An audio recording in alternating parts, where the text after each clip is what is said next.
नमस्कार, एकमत डिजिटलच्या निवडणूक संवाद या विशेष कार्यक्रमामध्ये मी सुनील आपल्या सगळ्यांचं स्वागत करतोय। सध्या जिल्हा परिषद आणि पंचायत समितीच्या निवडणुकांचं बिगुल वाजलेलं आहे आणि प्रत्येक उमेदवार जो आहे तो मतदारांपर्यंत पोहोचतोय, मतदारांना आश्वासन देतोय, मतदारांना विकासाची कामं सांगतोय। आणि आज मी जे आहे ते चापोली गटामध्ये आहे। चापोली गटामध्ये रंजना भालचंद्र चाटे या राष्ट्रवादी अजितदादा पवार यांच्या पक्षाकडून जे आहे ते निवडणुकीच्या रिंगणामध्ये आहेत। आता आपल्यासोबत आहे ताई, खूप खूप नमस्कार आणि खूप स्वागत आहे आपल्या या कार्यक्रमामध्ये। खरं तर आपण या निवडणुकीच्या रिंगणामध्ये उतरलात, आपला थोडासा आम्हाला अल्प परिचय द्यावा की आपली थोडीशी पार्श्वभूमी आम्हाला सांगूया ताई। नमस्कार, मी रंजना भालचंद्र चाटे, चापोली जिल्हा परिषद मतदारसंघातून राष्ट्रवादी काँग्रेस पक्षाकडून ही निवडणूक लढवित आहे। राज्याचे सहकार मंत्री नामदार बाबासाहेब पाटील व नारायणराव चाटे दादा यांच्या नेतृत्वाखाली ही निवडणूक लढवत आहे। खरं तर ताई, आपण जर पाहिलं तर या निवडणुकीच्या माध्यमातून आपण लोकांपर्यंत पोहोचताय, लोकांचा कसा प्रतिसाद मिळतोय आपल्याला? गेल्यानंतर खूप आनंदी होते लोक आणि ते म्हणायचे की आम्हाला म्हणजे ताई असल्यामुळं स्त्रियांच्या ज्या काही अडचणी आहेत त्या आम्हाला सुटतील। आणि तुम्ही जर पाहिलं तर आता ह्या प्रचाराच्या दरम्यान तुम्ही गावोगावी जाताय, गाव भागामधले कोणते प्रमुख मुद्दे असे वाटतात, कुठल्या समस्या जाणवत आहेत तुम्हाला? पाण्याची समस्या, परत रस्त्याची समस्या, त्या अडचणी दिसल्या तिथे। बरं, जर उद्या समजा तुम्ही जिल्हा परिषदमध्ये निवडून गेलात तर महिलांचा मोठा प्रश्न आहे, महिला सक्षमीकरणाचा प्रश्न आहे।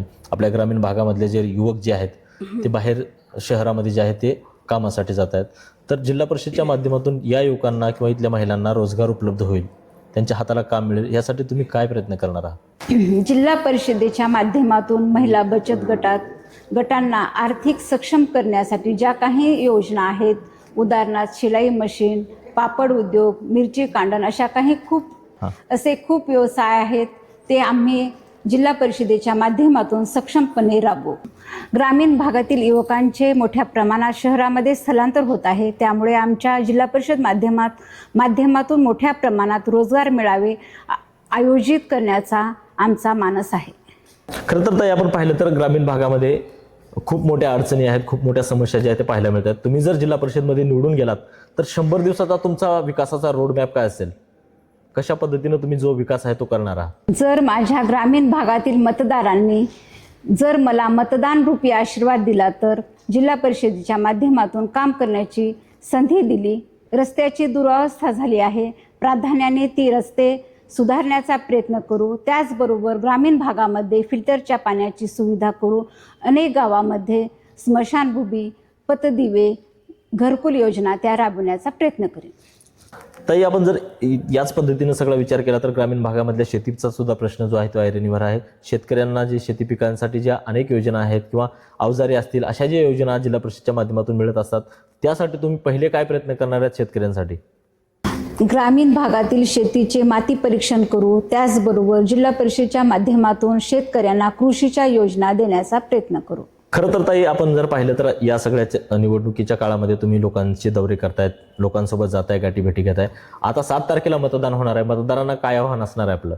चापोली गटातील मतदार बंधू आणि भगिनींनो, माझी विनंती आहे, येणाऱ्या 7 तारखेला घड्याळ या चिन्हासमोरील बटन दाबून आम्हाला प्रचंड बहुमताने विजयी करावे। मी स्वतः रंजना भालचंद्र चाटे, जिल्हा परिषदेच्या चापोली मतदारसंघातून राष्ट्रवादी पक्षाकडून उभी आहे। तसेच चापोली गणातून गजानन बालाजी होंडराव, तसेच आजोसोंडा गणातून सुप्रिया नरेंद्र हाके या आम्ही तिन्ही उमेदवार घड्याळ या चिन्हावर बटन दाबून मतदान रूपी आशीर्वाद द्यावा ही विनंती करते। धन्यवाद।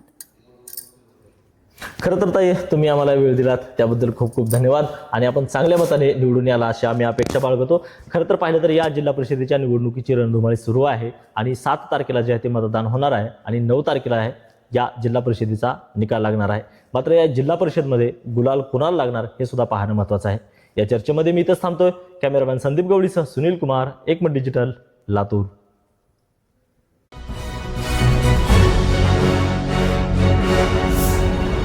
Thanks for watching Ekmat Digital.